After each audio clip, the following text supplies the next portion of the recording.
ए बुची ली आइब जी तनी पनिया। हां भाजी ली आइब पनिया। कोना में का बा बुझातो बा हमारा। ऐसे तो मुर्गा ना खस्सी मंगैनी है वहां के खस्सी पसंद तो कतनो रुपए किलो हो गइल देख के मुंह चमकावत रहे। धरी हेने धरी हेने का करत है जी उची के भौजी। हां कितना बैठत है पहले रौरा सुननी है। अरे जाय द चुपचाप रह ऐठे रह जितना आज लाज बा इतना दिन पता एकता आइल बड़न आ लुगा उनका खातिर लेके आइल बड़न आ तब हूं तो उनका त अपने मन दिमाग में हइए नहीं ई कुल बुझाला। दिन भर करा कहीं का करत साल भर पे आइल बना मुर्गा मछली कुछ बना के भैया खियाइब ना जो हमर मरद के कुछ मिलला देखत न कैसन हो गइल बड़न। बाहर में जाए दिन कुत्ता नहीं रहता मेरा हेलान एक कवर खाया रह बस दौड़ कंपनी में नहीं चल जी हां ने ना एही के चलते तो सोचनी है कि बना खिया दी जो दिन बावन त दिन ऊ कुछ बोलता नहीं तू अपन आंख मूंद के दम चुपचाप रह तू कोई के बात मत सुना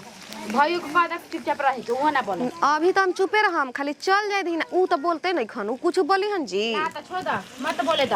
हम जानत ना बानी कि झगड़ा ई करे मुंह बावले बाड़ी झगड़ा करे खातिर कि कभी कहस के हम झगड़ा करी करस ना तो धक हम पाई उता सोचे तनी 15 दिन खातिर आइल बाबा ने आके चल जस निमन से तो दाई झरा डाल तब उनका के हम बताई बहुत ज्यादा का थुया बाटे जीरा मरीचे। हां सब मंगा लेल बनी सब में सामान देखी नहीं में का बाबूजी तनी लहसुनिया निकाल के में डाली देता है रुका कोई बोला तार मुर्गे या मछरी बनत रहता आए हो रोज तार मुर्गे मछरी बनी ई बतावा हमरा से माने रउआ सब के ई ना बुझाला जी के मैं मर्दा कतना साल पे आइल बड़न ई कुल ना बुझाला का बुझाला ताइल बड़ा ने जी मांस खाई रोजे का झगड़ा करत उनका बारे में कुछ सुनल नहीं चाहत जन बुझा गइले ए भजेला ना ठीक करत अड़ू रात ही बनाला खसी के मीट लेके पीस राव रुपवा से जी राव रुपवा से बन रहे आए में बड़ू कने चुप रही देख के जिंदगी भर तक कमात काहे जब कमा के तरन तब निमन रहना खराब का हो गइल बड़न ना बनावा या खियावा देख के कैसे आपन के बारे बुझाता सालों भर रहेला ना गवे नजरिया के ओसे ना दूसरों के सोचे के चाहिए कितना दिन पे आइल बड़न कोई के ना समझे लेके जाए त घर परिवार में सब बेटिया है चुपना तो खोप देम कने में यार पर हो जाई तार के निमने बात जरा सिखावत है हमारे बीच में नारद मुनि ना बननी ठीक नु जोन जोन कहले बड़ू बतिया सब कह दे मगी का कहले बानी जी रउआ हमरा बारे में हां भौजी कुछ माने हो कुल का करत नहीं जा माने 15 दिन खातिर का आ गेलम बुझाता के सब कोई के करेजा पर सापे लोटता एकदम तू चुपचाप रहबू कि ना झूठ से कहबू तू हम का भैया के बारे में भौजी के बारे में कहले बनी हां दो पैसा बची त घरवा में कोनो काम होई ता रोज आदमी मुर्गे अपना मरद के कमी नहीं के खियावत नहीं अपना मरद के कमी नहीं के इतना दिन में ठीक नु खतरे की चटका मटक खाई में रोज का भैया है सब सुतत रही काहे आई बोन त खियाइब ना देख के जर्नी समाइल बा आए नहीं के बर्दाश्त त कदी जालगा उ त भलु सतरोहन के कोनो के बना के ना खियाइबा आ ना एथी कर मरद संगे अपन चुपचाप बोरिया बिस्तर उठा के 9 2 11 करता है लगा खाए के पिए के नु त ई जगह उ अरे जौन हमरा मरद के देख के जरी कौना काम के में रहम सब निक लौड़ी बने खाती सिंह है जी बढ़ाइले बड़ू लड़े खाती त हमारा घर में उ सब ना होला तू बनावा या खियावा आ कितना दिन खियावा त खियाइब ना जी तू चुपा का मुहे आगे घर में काम नहीं खे घर में काम नहीं खे वासर लावे के कल के नहीं खे अब काहे लइहन उहे का रहत नहीं जा उहे रहतन बतियाई मत जाते ऐसा ही रहत गुह लपेट के काहे हमारे का 10 गो आदमी बा परिवार बा खड़े खड़े डाल दो भैया खा लन लहसुनिया रुक जा जी और पिसैबो करी हां त पीस दा और डाल दा भैया खा लन डालब ना बनाइम खियाबी ना ससुरा में ओकर बास ना होई त नैहरे ओगर ले हमरा के तू जानत हो ना बैगल तू हमरा के बास करवावेलु यहां ससुरा में तू करताड़ू खुद पास तोहरे त रहे काला के तू ओमे कह के झगड़ा लगा के हमर ससुरा छड़वाइलु अब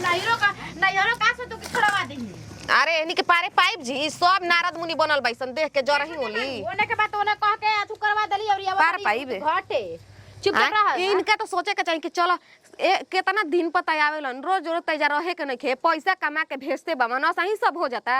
मरद के आंखें के सोझा लेके दिन रात चाटे के नुआ जेकर नहीं खे भिरिया ना उ ओकरा से पूछा जाके कि ओकरा पर का बीतेला जब मर्दा 10-15 दिन खातिर बाहर से आवेलसन उनकरा उ बुझाता ते उ का बुझाई अब तब आइबो तो सब काम करतवन खेतो बधारी में जातड़न देखो कहां दुआरे जाताड़े धरा है हम जातनी के पीछे जान तनी शिकायत करी हन आ भैया के भूंज के करे जी आ गोड़ी दे दी है ना देहब ना कोनो के अथी कइला से उनकरा कहला में कुछ बा आए धो के कुल पाहिए लगा दे कह से ने ओने कोनो बतिया तनी का जाना तड़ी अभी तन कहां गइला से बुचिया बा अरे बुचिया ये कदम लड़की हिया न एकदम परेशान क के रख देलस ये दादा, ना खाती ना पियत ना स्कूले जाती है। ये कदम हमरा पिटवावे ले बात सुनवावे ले अपना बापवा से न। कितना कही न करे जोरे जोरे ओका दिन कहाँ भागल भी एक भिनसरे से उ लड़की 7 बजे के गइल अभी तक हम लोग 10 बजे वाला बाटे, अभी तक लड़की ना आइला सिया। हमें न बोलिहन डटिहन हो हैं कि तू लोग बाल बच्चा के पढ़ावत नहीं खी सही से करते वैसे करतड़ी से। और बिया न बुचिया बा हो कने का हाल बाटे? ठीक बा जी दीदी, रौरा का हाल बाटे? सब ठीक है बा, अपने कह। रौवा तो एकदम दूज का चांदन हो जाता नी जी, एनिया बुझाता कितना दिन के बाद रौवा आवत नी। घर बढ़िया रहेला त कने केहू के घूमे के फिरे के केकर शौक ना हो, केकर मन ना कि तनी हम झमकाई चली गली में बतियावत हैं। का भइल आ काहे मारे इतना गरमाइल बदनी जी? ई ते औरी मौके उठ के चले ले चाची आई था। हां तब का चाची हड़ी ना मुंह उठ के चले त हम चलत रही कने कि एगो आइल बिया हमारा घर में आ देवर आइल बा 4 साल से लुधियाना से नु 4 साल छोटा के का? हां सुधीर बाबू आइल बा, रोज बनावतिया रोज खियावतिया चटके मटक का करा के आदमी कोई है ना बरी जला पक और गाड़ी पकड़ देती है। बताव तू ही। ओ ये दादा कितना लोंगटिन बिया जी। एगो हमारो घरे मरद रहन आवत रहन त के ना देखत रहे हां। आज उमर आज ई चौथा साल चलत आटे अभी तक ना आइलन। ए दीदी त जानत नहीं ना कि पहिले के मौगिन जितने बाईसन ना तो वहां लोग एने ओने कहां ने चलता उसन हो रे। हमरा खीस बर बुझात ना कि गणवा दी धके गलिया ये समझ जाई ए मैं रास्ता बंद करवा देती तो उन्हें ठीक रही थे। हम अपन में कहे खातिर दूसरा के निकल दम जी हमरा से छोड़ा में आवत ना यही के त एथी कर देवा ताड़ू कने घर में रास्ता तना झंझट झगड़ा लड़ाई कइले बिया बोल देता नीनू तो ओकरा खाती हम काट हो जातनी तनी से बोल देतनी त काट हो जइतनी कहतिया कि रोवा के हई बोले वालिया आ के हई हम अपन मरद के कमी नहीं खियावतनी अपन कमी नहीं खियावतनी हम बनावतनी। अच्छा अजी दीदी जानतनी पहिले में अब में जमीन आसमान के फर्क बा। सोच तैसन कि आजकल के मौगी न कि हमार भातरा हमार नजरी के सामने रहो। हाँ इहे न चाहत ना स तब का ऐसे नहीं करतिया वैसे ना करे के चाही। आ का खाना त ना बनता जी? कहले नानी बनावतिया मुर्गा। हां रोज रतिये मल्लिया के रतिये बनैले रहे खस्सी के पिस्ता और जे चूस्ता। हाँ। अरे हम सब ना खानी हो आ ले के बना के खियलस आ दोपहरिया के देखतनी कि अंडा छान के देती है खाए खातिर। ई हो दादा ओकर पेट के भंडार हजी जानता नहीं। हमर बबुआवा कहत रहे कि ए माई रे देखना सुधीर चाचा आइल बना बाहर से आ देखत कि कोरिया झीली में कहीं कोची त लेके जात न तो हम कहले कि ये तू देख चलत रे उहे लई रहन खस्सी के मिटावा आई रे मैया पूरा कबार के अरे नहीं खा देवते। अरे बा कने इहे हमार अरे हफ्ता में महीने में आदमी एक बार खा लेवलन हो जाला रोज आदमी उहे सब खालन हो ना जी ढेर खाए से ना पेटो ए झरे लागेला। का करबू ये कने लागत अब हमरो घर चले वाला चली दाल बा सब्जी बनावले बानी खाइम सेम का तरकारी बनावले बानी ना खाए में ना जाए त का करबू खाए के मन नहीं है करत। आ चली जी डाइन नई खी के डरा के हम डाइन कर दे हम सब त गांव टोला महला हमरा के डाइनी डाइनी कहता ही बा रहो का कहम हमरा के। अब कने ये क्वेश्चन जब तहरा के हम अपना दिल से मन से ना मनती तो तहरा दुआरी आके बैठती और गांव घर में बैबे नु कइल बड़ी सन के कोनो के दुआरी ना जानी आखिर का बताई का चोभना बो झगड़ा ना कोइला से रहती है हमरा से खूबे कहती करे डैनी तू हमारा गोतनी के तू देखलिस तो वही दिन से हमार गोतनी के तबीयत खराब हो गइल होती है समय से कि खूबे मार उल्टे पे उल्टे करते तब हम ही जानता नी उल्टे करती है तो का करब एक कने यही से हम ना टोला मोहल्ला के औरत से हम रिश्ता ना रखेनी अपन एक पैसा कमा। हाँ जी यही से हमरो दिमाग खराब हो गइल। हम कहले ठीक बा हम अपन गड़वा दे गली के गड़वा दे। हाँ इन्होंने काहे रहता हम छोड़म निक शहर जी आजकल नइखे करे जे करे करत बा नु कने उहे बास कर देता उहे बास कर देता ये समझ ले हम। चली ना चली चल जब कहत चल खाई ना चाहे ना खाई तनी से घूम ले। हां आई आवत तब नु पूछत नी काहे से करत जा गांव में शिकायत कर चलते जा हमारे बुझाता के चोरी का के ढीड़ ह का आपना मरद के बनावत न खियत नी रानी इतना देख के जरते सनी का केनु कि का कहे के खाली चल जास ऐसन घर में कटफार लगाई नु कि ना तो एहनी के हमरा के अलगे क दियसन आ ना तो हमरा के बाहरे भेजवा दियसन। बतावा हो 2-3 गो लइके हां सजी के चलो हंसी मजाक में ना 2-3 गो झूठ बोली हसन एगो झूठ बोली पूरा गांव में झूठ बोली। अच्छा करसन नौटंकी हमारे मर्दा कमाता त जिया तड़ूसन रे खेलवड़िया। काहे हो बड़ा बैठो बड़ो अस्थिर है का बोल अरे ओरा कहाँ चल गई रही? काहे तू नाक सुकुड़िया तड़ू ना कने की सुकुड़ियावत ठीक नु। हां 15 दिन के अब रौरो कहम कि झगड़ा करते से आइल बनी त हे बैठो पहले बन में बैठो त तनी तका ने पहले बात न सुनम हमार। तो बोल का भइला जाके रौ भौजाई लोग गलिया में का कहतई जा का कहतली रौरा हमार दोसर कोई हई कि रौरा रोज रोज जे रहे के बा रौरा के हम 24 घंटा बनाई ना खिए ना तनी बताई ना हमरा के।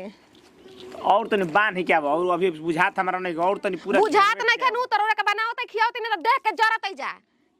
बुझा गइले। जाए तो तू ना थाला कर हां त रौरा त हमरे के चुप कराई ना के करा के चुप कराई के अपन आदमी को बोलेला बदमाश कहीं क्या ना ठीक है नु बा के नहीं के आ उ लोग त घरवा में के ना होई जा दोसर कोई होई जा भौजाई हई बड़ हई तारा से त एगो बातें बोल दिल त का हो हम तो सुनले रही कि भौजाई बड़ माई दाखिल होली सन लेकिन ये तो दुश्मन भाई जा जीरा और हम जानता नहीं कितना मेहनत क के पोसले बड़ी हमनी के कतना मेहनत करके पोसले भाई यही से का खाइल देख के जर जे पोसी नु जेकरा मुंह माया रही समझनी उ शिकायत ना करे खाइल पिला देख के जरीते। ओहो हाता ना मेहरारू हां बोल त ठीक है नु बा ओ करी रौरो के हम ही गलत लागतानी तो जाए तो तू न बोलूं करा के एगो बात बोले के लिए जा कहे खाती कि देखो ना भौजी लोग तारा बारे में भैया के बारे में ऐसे ऐसे कहते जा माने हम अब घर में छोटा छोटी करी नु तब ठीक अरे लागी ऊपर के काम हो कहे के हम बर्दाश्त ना करम रौरा करे के बात करी त का करबू फाइटा फाइटी करबू उनका से आए जिंदगी में क्रिया खइले बानी कि हमारा तरफ से कहियो बोलब ना जाए ना जाए के बाद हम हमेशा गलत रही ना चुप रह बोला ना जाला बना देलू का बनलो मुर्गा हां ना खसी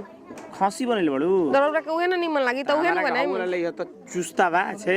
ठीक बा हां ओकरा रोटी में हम रौरा के करे जो काढ़ के दे दियब नु तब रौरा भौजाइए के पटीसन लियो अब रोटी में लपेट के एकदम हई मोटे एकदम बना दियो आ ले कहियो छे अरे उ चावल में खाइले रोटी में खिंचाई की खाए काट काट कम खाजी मुही में कच्चा कच्चा लागेला उ चावल में ठीक लागी चली आ एथी करिया तनी ग्रेवी में डाल दियो आ दूगो में करेजिया वाला पीस डाल दिया छे सब चीज अभी छोलाऊं ने कि बना के सच्चे से उतार के धइले काता ना तू निमन मेहरारू बहुत माने लो हमरा के कहनिया के हमारा जाऊं के परियो और 10 दिन बाद चल बा चलू हमरो के लिए चली ओजा अभी जाए जो नहीं खे अभी जगह सेटिंग का करे है ओजा कर्फ्यू लागल बा कैमरा जाए जो नहीं के खाली 24 घंटा ये करी ना एको बाल बना बचा बा 24 घंटा अकेले बैठ के से थोथ नियन और जा सुत रह। अच्छा ठीक बा ओजा अभी माहौल अभी ठीक नहीं जाए जो रोल ना जाला चुप रह रोल जाला चुप रह चला त लेबा खाना हम खाई और 10 दिन बढ़ावा ली को के छुट्टी है अब बढ़ावे जो नहीं खे तू समझत नहीं खूब बात के कौन खाती का माता नहीं जी रहुआ अब हाता नहीं जब रहनी हम ही खुश नहीं खी तो रुपया लेके चाटब तो तू यही तरह मरद के बैठा के आगे ना बेटा टब बताओ जेकर मेहरारू होई जाना तवन आदमी छोके अरे हम बानी नु रोल ना जाला चलो तो खाना निकालो चल आब चलो ओहो चल खड़ा हो चुपचाप रह हरदम बोलत रह। हां तो तू घर में नारद मुनि हो गइल बड़ू जितना कहा था उतने सुन ठीक नु आखिर कौनी गलती कैली हो कौची गलती कैले कुंगर के दिन रात लगता कि ठुसले रहता हां बेटीवा कपिया पर लिख लिख के का रखतनी कपिया पर लिख लिख रखी तारा के सुनावे खातिर तू घर के प्रधानमंत्री का हो गइल बड़ू आ त जाए दऊ भैया लाई बनन 10 दिन 5 दिन रे फिर त चल जे त बड़के भैया ना बहन तोहरे मर्दन तोहरे भी सट रही हन कहां रहलन 4 साल से बाहर बवन वही त एक बाई के हमें मुर्गा मछली रोज बनैबे करम रोज खियाई में इहे घर में उठू बटे कि आवत सन सवांग नु त प्रतिदिन इहे बनावा इहे खियाव हां आहो के त ना चुपचाप रह भर सके तार भातारा नइखे छोड़ले या ससुई इहे से रोज क्या उठना बोलत करत हो रहे या तोहरे कारण मैंने कबरी कहली तू ही झगड़ा के तुम्हार घर छोड़वाइले बलू सुन बुआ आबे सुना चिल्लाता नहीं जा जी हाय देखो बाबू ना का कहतली कि तारा चिल्लाता नहीं जा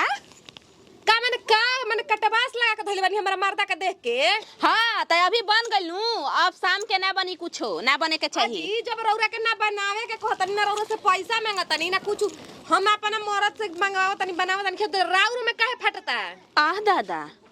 रोज घरवा में मुर्गे मछली बनत रहता कड़े पकड़े छनात रहता लाज शरम बाकी ना का? दूसरा के मर्द के खाइल निहार के जरूरत नहीं ये कह कटोरा लेके घर में ढुकियर दे कर पेट तू कैसे अपना मन के करबू ना हां राजा जेल में तो छप्पर पर फान जा छप्पर पर फाना में ना करे जा छाती हमर एकदम चौड़ा भइल आइल बड़न त रोक देब रोकइबे करी ठीक नु अब कैसे रोकाला अब रोकइबे करी ओए नु कहता नहीं के धल चपत के सापना उतार देबे अब देर बाबू ऐसा ना रही तू कर देले बड़ू ऐसा करब ना हां कर देले बाबू हैंडल में का का जन कौन जादू का जन कौन जादू का पछ शुरू कर देलो अपन मर्दा के छोइले बिया चुप भौजी चुप हम रे हम छोड़ ले बानी मैंने ठोकल बाटे ऐसा करे के हमेशा के लाज बतानी को देख लो भैया लड़ाई झगड़ा घर में जब ले तू आई बना ना वही दिन से अब का दिक्कत हो गई आए का दिक्कत बा रौरा चुप रहे रौरा मत बोले रौरा तो हमरे के चुप कराई ना खाली तो अब का दिक्कत हो गई भौजी जब के हुए अपने मेहरानू का चुपे कराईता जो रोज प्रतिदिन कराही पर कराही तसली पर तसली चढ़ रही थे तू आइल बड़ा मुर्गा मछली बनता इनकर दे के पेट में खौला था कैसे हमर भात रौने के खत्म नहीं की खा आ उ खाता बसन हां तोरा के मुर्गा के सारा पेट झरी हमर उ हमरा पछे के बा उ तारा से कहानी हां काहे तारा कभी से के कहानी जगह सुना तड़ू हमर माई हो हमर भौजाई हो तू पहले से हमर बोला भौजाई हो रौरा ससुर आइते मैं रौरा बोली मत करा कातना हाथा ना तू पहले ना हां ओनिए रही ठीक नु जे रौरा के देख के जर तनो बैठला के जरूरत नहीं है चुप चली तो हमरा को भी सटला का जरूरी नहीं खे नहीं कहत के बस सट अखड़ा तो काट मारा पर रखले रहू तो कि रख के दे त ना रहू तो काहे नहीं आ गइलू माई बाबू को अब कुआरे पत्ते आके आ गइलू अबे आ गइलू। हां काहे नहीं आ गइलू भगवान ना मिली तो हमारी लाम लाम के घर में गाड़ासी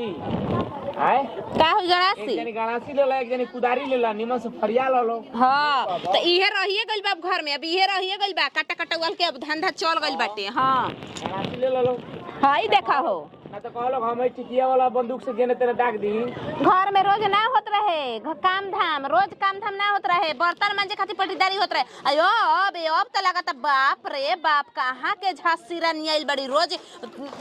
तैयार होके लिपस्टिक के काजल पाउडर का चूल्हा पर आदमी बैठ जाता मन तो का तार लोग दिक्कत बा तू लोग कैसे झगड़ा पड़ियाई बतावो लोग कर जाई हमार सेनु टिकुली हमार निमन निमन लुगा पहनालिन कर देख के जरनी बा रौरा के निमन चिकन बना खिया तो ऊ देख के जर में त राण बन के रही रौरा के जिया कोई जरूरत नहीं खे कोई जरूरत नहीं खे हां ना तंकरा ई नाइटी पहन के रहो चारों 24 घंटा ना रवे कर के दम बिना कपड़ा के रखियो से हमरा का मतलब बाटे तो काहे खातिर झगड़ा बोले हमरा तो बुझाते नहीं के दुगो बात मोटिया करो काहे रही ओ कमी नहीं खाता नी हमरा कमी नहीं खाता नी रौरा खाली हमरा के बोलन तो का कर सब के छजी पर चढ़ल चल अब ना रह अलगा करा के देख तो हमरा के लिया हम ई चलो अब देख लो कैसे खटरा से डालत ओ मन बना भाषा में तू दोसर कुछ कहत रह चल चला उठ कहां चलो अरे बाबा अब का तू बाइक भीतर पंचर साटो ही में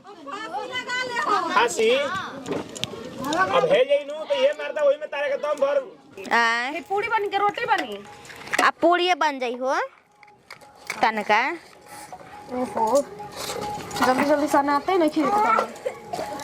देखो तो नहीं दीदी जी आय काठी के सब्जी बनावे के कोरैया हटा दी रेता जाई अंदर में से ल वही पर गिर गइल नतिया गे लागो एथी हो एगो ना एगो दुखे नु बाटे आय का के सब्जी बनावली हम तो कहत न आलू उबाल के गोभी डाल के बना देवे के हाँ बनावा कर का दिक्कत है कुछ ना कुछ बनबे न करी से बड़की दीदी के लान दी का सेवई ले देती तो हम बनाइए देते हाँ सेवई ये पूड़ी या सब्जी का फर्स्ट क्लास के खाना हो जाते एको गो प्लास्टिको नहीं खे नतिया फेंक ना देता ना सा कुरकुरा उरकुरा खा के एहने तनका अति करके रखले बड़ा सा ना दी हम 12 तन लोग 12 नहीं खावत तो अरे ना हो आ ये दादा ये का कह दे हलू आ वो हमरा आगे नहीं के धरावे बात ये तो होइए नहीं खे सकत तो सामानवा मंगा देला यहां के बोला के आए सामानवा सब मंगा देती बाजारिया में से अच्छा या ई आटा सामान न ढेर मोटा पिसले बन जा के ओरहन देब त पैसा काथी के लेता हन अरे एकरा पास या पिसवाही के नहीं खे हो उतने चरच नहीं खे पिसवावे के गहूं मिली में दे से पहले हम ना दांते तर दबा के देख लीही ना जान लीही उहे न कहत नहीं कि अब एकरा फिर नहीं खेती करे खातिर नतिए खाली पैसा लेवे खातिर ले लेता न स आ पीसत न स दम मोटा दम बुझाता कि दरी हटे उहे नु ढेर निकलता दू चलनी चलता त बुझाता कि हाथ ना निकल जाता हां धल बस्ती दी त उहे रखी हां धर तो कथी करही कराहिए में न पूरे छनाई हो पागल हो अच्छा पूरी नु छाने के बाद हाँ। पहले बतैले रहती दाई में नीमक डाल रहती मंगरैला डालले रहती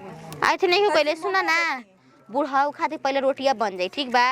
आ ओकरा बाद पूरी छाना जाई हमनी खातिर आगवा लिट्टिया से के भेजी अगिया निकाल के मोटा का हां लिट्टी खा ली हन तब लिट्टी तो पसंद है उहाँ के हां आ बबुआ जी कहां गइलन हो उ के जाने उ रहती उनकरे के कहतन कि बोला के रोगा सामान मंगवा ली अच्छा ठीक बा बोला एथी करतनी देखतनी ल आगे जोड़ देनी ठीक नु आ सेवैया चीनी उनी लावे के न पड़ी आ दूध ह खिलावे के बा दूध तो बा के जन बबुआ और पियन की का तो पीही उ राती में लागी रोवे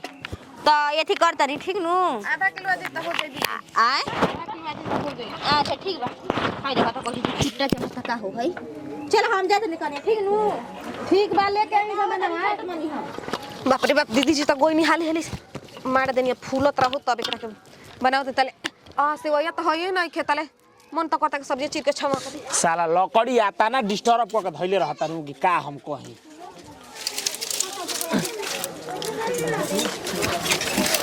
सब धान उसीने में कुल कामे आ जाई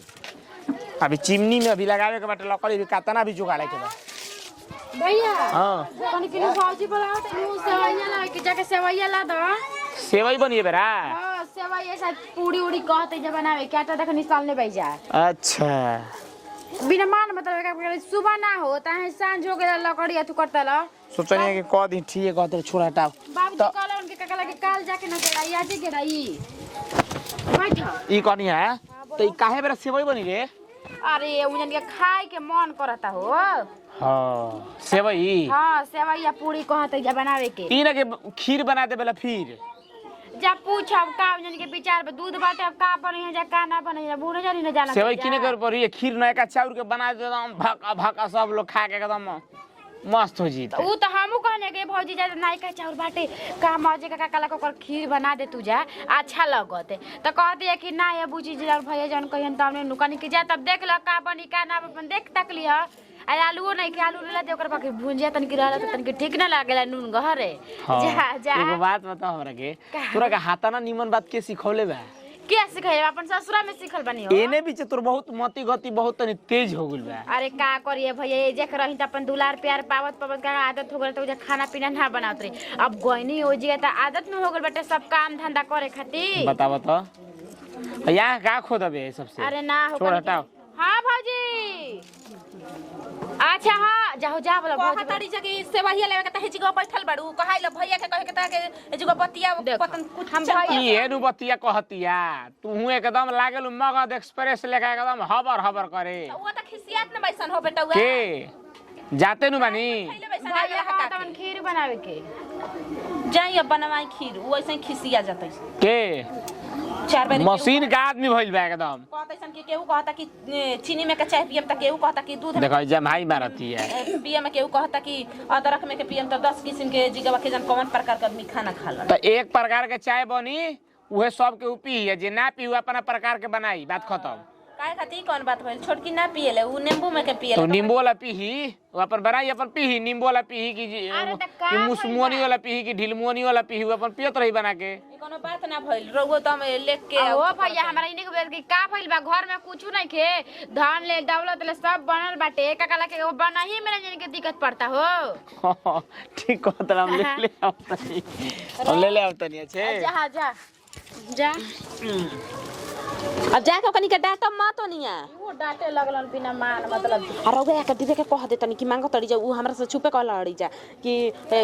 कह दिहनु कि जाके कि नइखे से वही त एकबा के बनावे के टंटे घंटे लगा दिल जा घर में सामान नहीं तो हने के बोलन हमरा के ना बोलियन हमरा पे कहतन ठीक बा पूछे जाके लाते तनी अई लकड़िया बाबूजी मंगला हनु हो जा पिछवतिया घेरे खातिर तो कनी कि सांझ हो सुबह घेर दिया ठीक है ना कनी है फौजी आ काहे तारा से चाची एक टकर लड़ाई कर लेलही हो तू ही बतावा भौजी हमरा खीस ना बरी हो गोइठा हो जे पसारल बाटे लइका के नु कहते खेल खेल खेल गोइठा औरी आ लइका मारे धके दुरकुनी क देले हा ओनिए त काल लइका के देखत तनी बैठा के हागावत तड़ी ओनिए त करत रही तब काम जाके का तू वरी अपन हम नाचे तना अपन अथु गिरा दे हमरा का जल्द ले की जा खीस हमरा पड़ेला मायने के तेकरा मतलब का सब दबा के का रखी हन जा हां भैया रुका होते पैसा देता नहीं सब के उ घर में पापी के करेला त इहे नु कह जा इहे नु कह जाला कि जब घरे के आदमी ठीक नहीं खते बहरी के त मजा मरबे नु करी। कोई आवता त शिकायत बैठ के कर देते सन अपने में कहते सन कि हम ना त हम ना। आखिर उ कैसे जानल हड़ी कि नंदी संगे परसों दिन झगड़ा भइल बाटे। करा जाए अपने में लड़ाई झगड़ा। हेलो हाँ गोड़ लागत नहीं दीदी। हाँ हाँ सब ठीक बा ने। अरे हम ही तारा कहे लग रहे खुश रह।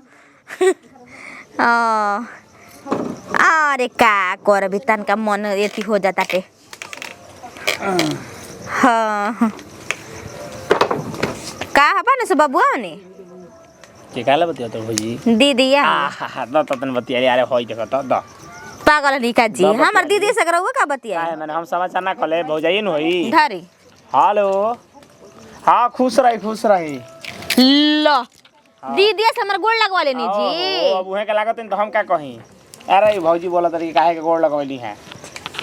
बनो ही रौरा से रौरा के लाज नहीं खे। और बताई नानी मुजी मेनू। हाँ ठीक बा तो कैसे बतियाई ना हमर दीदिया से जी तब लाजो ना लागेला रौरा के हैं? माने लाज के में कावत हमरा नहीं के बुझात बनी। हां हाँ खाना दाना बनी बन ना गोइले का बनले बड़ू बनल ह खीर पूरी आ सब्जी आ सेवई। खीर बना दे बड़ू फिर हाँ हम पराठा खाई चाहे रोटी। तो पराठा अब का बनी जे के पूरी बनला ही बाटे त ना हम पूरी के हमरा खाई तो फेकाई पुड़िया। ठीक बा मुर्दा के बार न चला से मुर्दा हालू खोता हम ना खाई तो फेका जाई। हे भगवान जी तो अच्छा ई रवा बताई कि जब